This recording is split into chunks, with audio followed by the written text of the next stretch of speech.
8 common mistakes that retirees or pre-retirees make with their finances. Number one, keeping too many eggs in one basket. And what does that basically mean? That means your money's not working for you. And here's the example I gave before. Let's just say, for argument's sake, that you work for XYZ company, and XYZ company gives you a so-called 401k. XYZ company has stock.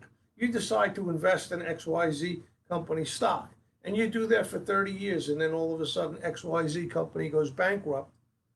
The stock plummets. What happens to your retirement? Well, guess what? You're going to spend your golden years working at the Golden Arches, taking orders from a young 25-year-old kid, and you're not going to have a pleasant retirement. Or keeping too much money in the bank, and that's not working for you either because interest rates are terrible and you're not making anything on that. So you got to diversify a little and don't keep too many eggs in one basket. The second thing that I want to go through real quick is the risk of Wall Street. Okay, the risk factors. And here's the most important thing I tell folks to worry about with Wall Street. And I don't mean any malice to anybody, but the brokers that you deal with, okay? They think it's their money. So if something goes bad, what happens is they say, what? Don't worry about it. It'll come back. Well, that's okay if you're 20 years old. You got a lot of time on your side. But if you're 50 years old, 60 years old, 70 years old, 75 years old, if things go bad, you're in trouble. So make sure that you understand the amount of risk that you're taking with your portfolio and the time frame that you have to make it back. So that's people take too much risk. Okay, paying too much in taxes. So the bottom line is when you have to take some money from an account, are you taking it from a taxable account, a non-taxable account? Which hand is reaching in which pocket and where are you pulling from? Okay, so understand one thing, that a lot of people also have this thing called phantom income. You're paying taxes on mutual funds that are paying capital gains and dividends, right? If you're not taking them, you're reinvesting them. If you're reinvesting them, you're still getting a 1099 at the end of the year, and you're paying too much in taxes on monies that you're not using. And you may have an estate tax problem that we can get some of those taxes back. So nobody wants to pay too much in taxes. Okay. Not understanding bonds and bond funds. Okay, so what do we know about bond funds? Think about when you were a kid and you went to the park. It was this thing called the seesaw, right? And the seesaw is very simple. When interest rates go up, bonds go down. When interest rates go down, bonds go up. So a lot of times people buy these things called bond funds, and the bond funds basically say, hey, guess what? We'll invest in all different types of bonds, right? So you could have a high yield bond, also known as a junk bond, okay? You can have corporate bonds. You can have all these different bonds, but most of the time you don't have control over these things. And having control is quite important. So when we talk about control, you could buy a bond today and it could be paying 6% dividend, and all of a sudden they call the bond. They call it back and they sell it. There goes the 6%. Okay, so bonds, people think that it produces tax-free income. No, it causes your Social Security to be taxed in provisional income, and as you get older, you don't want to pay too much taxes because of bonds that are not doing what they're supposed to be doing. Okay, let's talk about not protecting your assets. And what I mean by that is a lot of times people don't set up their estate properly. There could be estate taxes. There could be taxes for probate. And all of these things, you need to have the proper planning and the proper tools to use in protecting your assets. Another big mistake that people don't consider.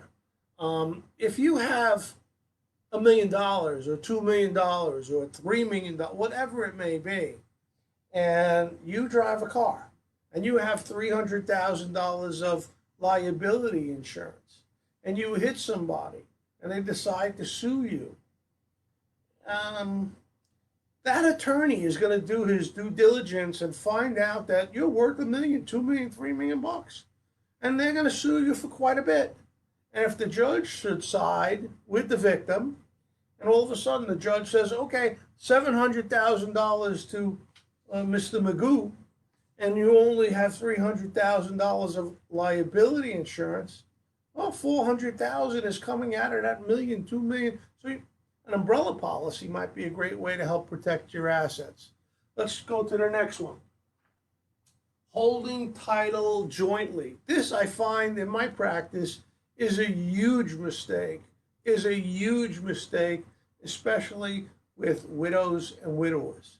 A lot of times when a spouse passes along,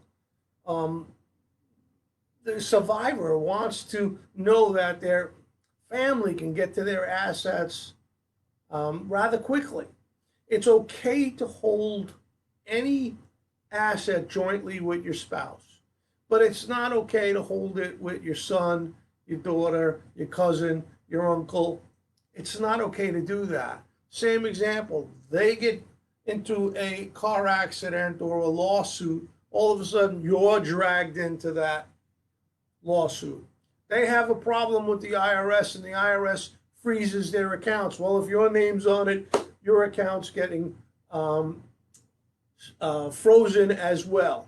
So there's a lot of different ways to protect that. You can do joint tenancy, in trust for, you can put beneficiary designations on your accounts so that when you die, they go over to a certain person.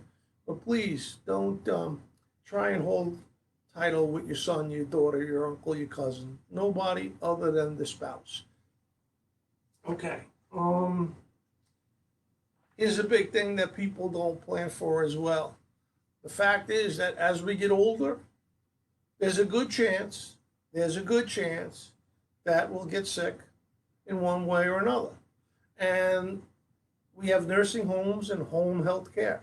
And these things are rather expensive. They are rather expensive because to go into a nursing home facility could cost $80,000, $90,000, $100,000 a year. To have home health care could cost you $50,000, $60,000, $70,000 a year. Folks, if you can afford to buy some long-term care insurance or home health care insurance, it is a viable alternative than to give up all your money to these institutions. A lot of times I hear, oh, my kids will take care of me. Well, that may have been true many, many years ago, and I'm not sure if that holds true today because families are defragmented. You may live in New Jersey, but your kids may live in Dallas, or your kids may live in California, and it might be difficult for them to get here to take care of you. The other thing is, do you want to give up all your assets so the state can take care of you with Medicaid, I should say. And Medicare, on the other hand, is not going to pay all your expenses. So you need to be smart and you need to make sure that you plan for this because as we do get older, chances are you're going to need some kind of care and you don't want to use every single dollar that you have. Okay. The last thing, and probably the biggest thing on this list, and I don't know if you can see it way down here at the bottom, but I'm going to tilt that a little bit. And it's a word here called procrastination. And it just means putting off something that you know has to be done. And when you procrastinate, it could affect every one of these things. I know I have too much in company stock, but you don't move it. I know I'm paying too much in taxes, but you don't move money into tax deferred accounts. I know I'm taking too much risk on Wall Street. You don't go to reduce your risk. I know I can get sick, and I'm not planning for that.